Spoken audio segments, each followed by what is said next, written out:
চট্টগ্রামে পবিত্র ঈদুল আজহার প্রধান জামাতের জন্য জমিয়াতুল ফালাহ ময়দান সম্পূর্ণ প্রস্তুত বলে জানিয়েছেন Chittagong city mayor doctor Shahadat Hossain. বৃহস্পতিবার মাঠের প্রস্তুতি পরিদর্শন শেষে তিনি জানান, আগামী শনিবার ঈদের প্রধান জামাত সকাল 7:30টায় এবং দ্বিতীয় জামাত সকাল 8:30টায় অনুষ্ঠিত হবে। প্রায় 40,000 মুসল্লির নামাজ আদায়ের ব্যবস্থা করা হয়েছে।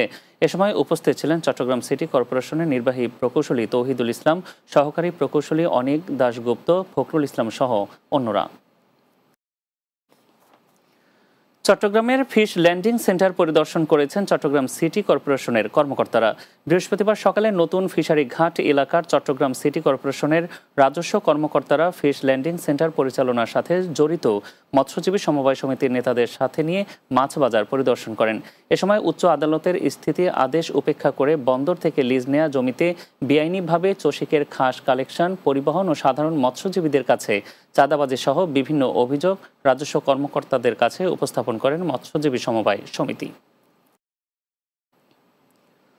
ঈদুল আজহা উপলক্ষে অতিরিক্ত ভাড়া আদায় রোধে চট্টগ্রাম কক্সবাজার মহাসড়কের চন্দনাইশ উপজেলার গাছবাড়িয়া এলাকায় অভিযান চালিয়েছেন সেনাবাহিনীর সদস্যরা।